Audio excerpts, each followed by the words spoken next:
શું થયું છે? કંઈ જ નથી થયું. મારા કંઈ થવાથી તને કંઈ ફરક પડે છે ખરો? તને તો બસ તને ખાલી તારી બેન જ દેખાય છે. કોણે કહ્યું? મમ્મી, મને બધી જ ચિંતા હોય છે. બોલો ને, તમને જે કંઈ પણ તકલીફ હોય મને કહો. આ 3 દિવસથી કહું છું કે મને દવાખાને લઈ જા, દવાખાને લઈ જા, પણ ના. અરે પગ દુખે છે મારા, ઊભું નથી થવાતું મારાથી. કસરતની જરૂર છે મમ્મી. તમે છે ને ચાલતા નથી ને બહુ, એટલે આ તકલીફ થાય છે. આ ગોપીને મેં કેટલી વાર કહ્યું કે મમ્મીની સાથે સવારે ને સાંજે. રેવા દે. હું જઈ આવીશ દવાખાને જો, ગોપીને લઈને. ત્યાં B12 ના ઇન્જેક્શન આપશે પછી તકલીફ થશે તમને. એ જે થાય ભલે આપ. શું મમ્મી તમે જય શ્રી કૃષ્ણ. અરે આવો બેન. જય શ્રી કૃષ્ણ. જય શ્રી કૃષ્ણ. અચાનક ગોપી બેટા બહાર આવજે તો. હા મમ્મી. આમ જો કોણ આવ્યું છે. બેન તબિયત કેમ છે તારી? અરે સુષ્માબેન તમે હા. કુમાર સાથે. જય શ્રી કૃષ્ણ. જય શ્રી કૃષ્ણ. હા, તમે તો હમણાં દેખાયા જ નહીં. બહુ કામમાં લાગો છો નહીં? શું થયું? કેમ બેન ચૂપ છે સાવ? બોલતી નથી કઈ? બોલ ને કુમાર, તમે તો બોલો. શું થયું? અરે કઈ નથી થયું. એને બેસીને બોલવા તો દે.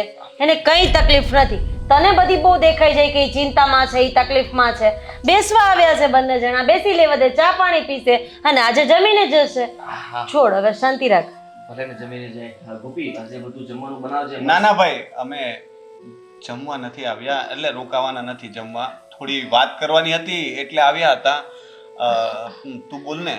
મમ્મી એમાં એવું છે ને કે રોનક જે જોબ કરતા હતા ને એનાથી ઘરનું પૂરું નહોતું થતું, એટલે રોનક એમ કહેતા હતા કે હું બિઝનેસ કરવાનું કંઈક ટ્રાય કરું છું. તો એમને બિઝનેસ માટે 2-3 પાર્ટનર મળીને બિઝનેસ કરવાના હતા, પણ એ પાર્ટનર ફ્રોડ નીકળ્યા. હે? હા, અને એટલો બધો લોસ ગયો બિઝનેસમાં કે હવે આ બધા લોનવાળા અમારું માથું ખાય છે અને ધમકી આપે છે કે જો લોન નહીં ભરો ને તો પછી અમે કાયદેસર બધી કાર્યવાહી કરીશું.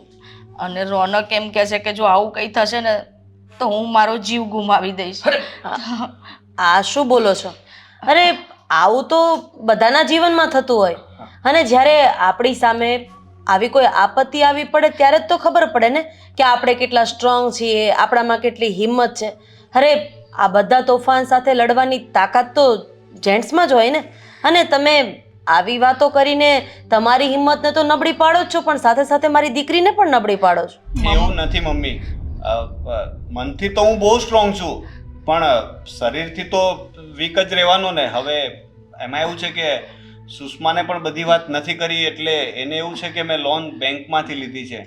એકચ્યુઅલી મેં પર્સનલી એક માફિયા ભાઈ લોકો જે હોય છે એ લોકો પાસેથી પૈસા વ્યાજે એમ લીધા કહી દો હતા. ને કે ગુંડાઓ છે એ લોકો. હા. મમ્મી આમને છે ને જે બી પૈસા લીધા છે ને એ ગુંડાઓ પાસેથી લીધા છે. અને કાલે એ ગુંડો ઘરે આવી ગયો તો અને મારા ગળે છરી મૂકી દીધી હતી. શું? હા. એની આટલી હિંમત? અરે મારી કોણ હતો એ સાલો? હા, છોડીશ ને એને. અરે શાંત થઈ જાઓ. શાંતિ પણ રાખ. ભાઈ એને પૈસા આપી દઈશું તો એ અમને છોડી દેશે.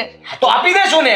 કેટલા જોઈએ છે એને પૈસા? હા, જે કંઈ પણ લીધા છે બધા એના મોઢા પર મારશું. આજ પછી ક્યારે તમારા ઘરમાં પગ નહીં મૂકવા દો એને. અરે આદિ શાંતિ રાખ. એને છરી મૂકી છે, મારી નથી દીધી. અરે અને એ તો લેણાનો ધણી લાટકો ગમે ત્યારે પૈસા લેવા માટે આવે. એને લીધા છે ને આવે છે ને. શાંતિ રાખ. કેટલા પૈસા આપવાના છે એને? ના ના, અમારે એવી રીતે તમારો ઉપકાર નથી જોતો, તો કારણ કે એ તો જિંદગીભર નહીં ચૂકવી શકીએ. એના કરતા સુષ્માને જે ભાગ મળે પ્રોપર્ટીનો. આ તમે શું બોલો છો?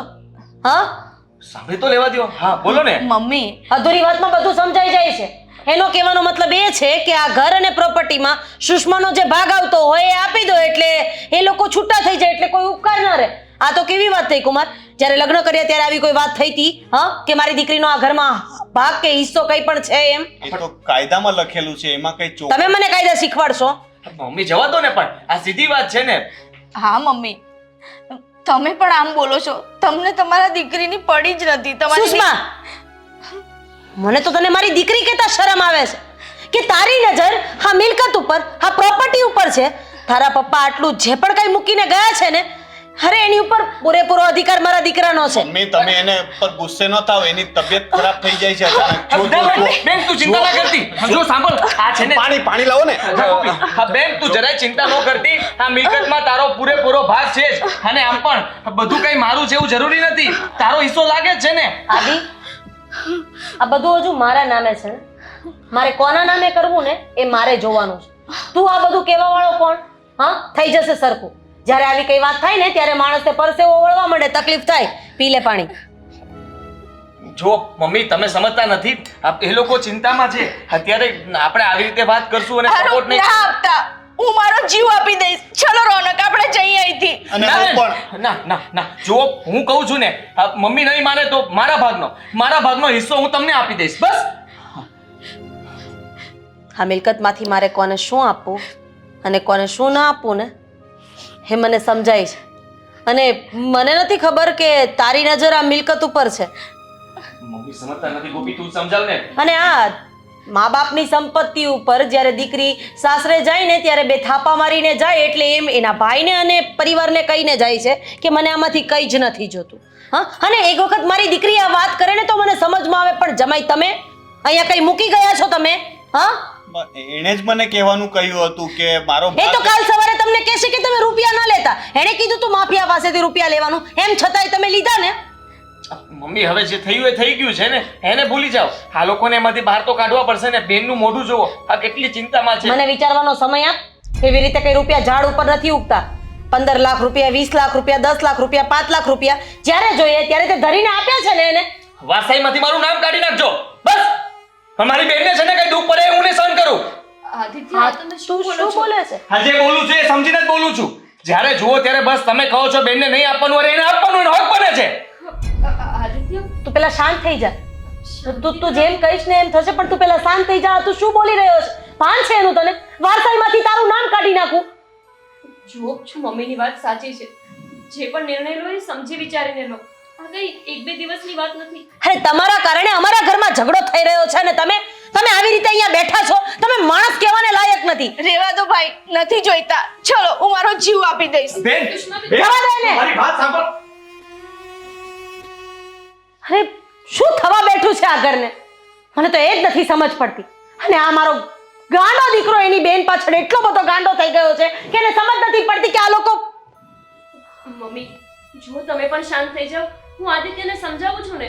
એને સમજાવવાની, એને શાંત પાડવાની કોશિશ કરજા.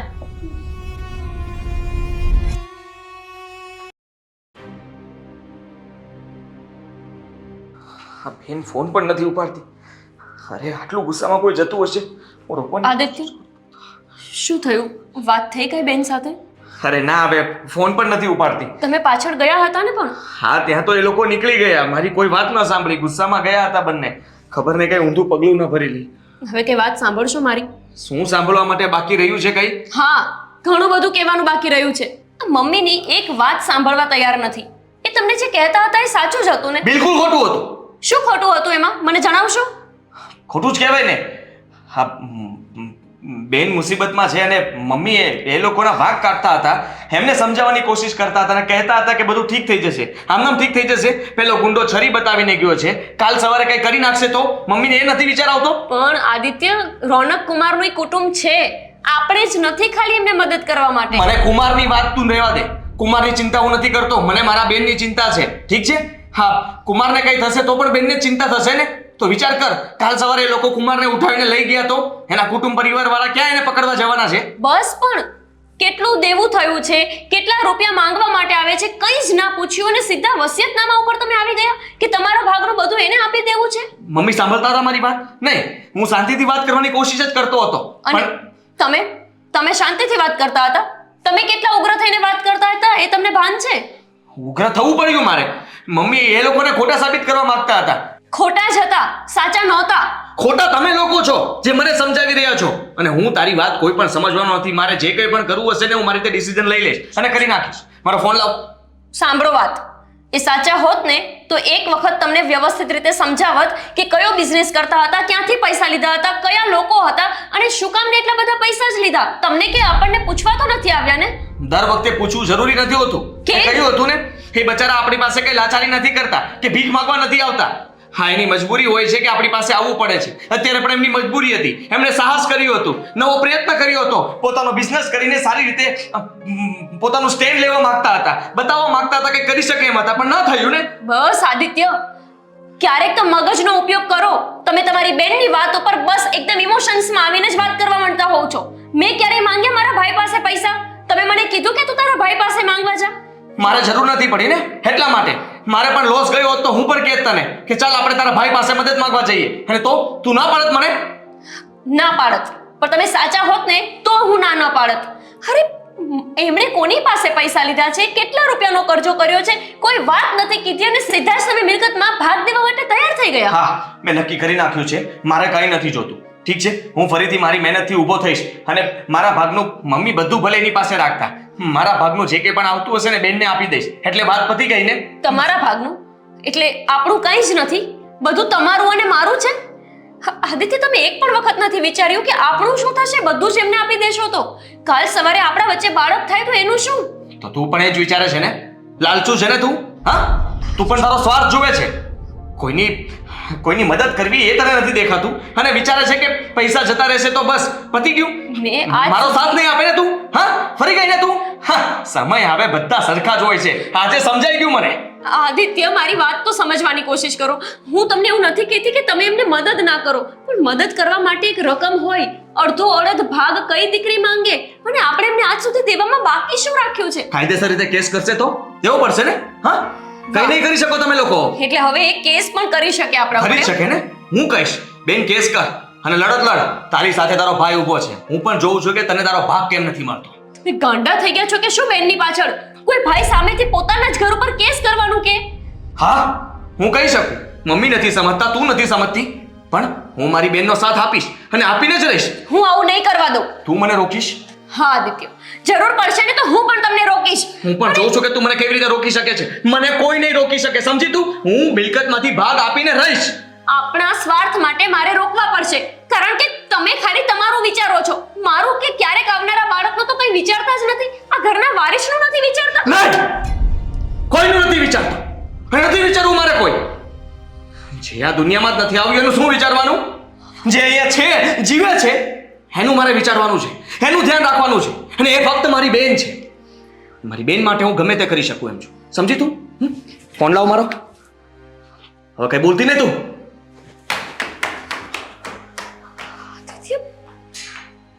મને નહોતી ખબર કે દુનિયામાં તમારી બેનથી વિશેષ તમારા માટે કોઈ નથી. ગાંડા થઈ ગયા છે. બેને આવીને બે આંસુડા શું પાડી દીધા. આ બધી મિલકત બધું જ એને દેવા માટે તૈયાર થઈ ગયા. એક વાર પણ આ ઘરના વારિસનું, અમારા બંનેના જીવનનું વિચારવાનું જ નથી.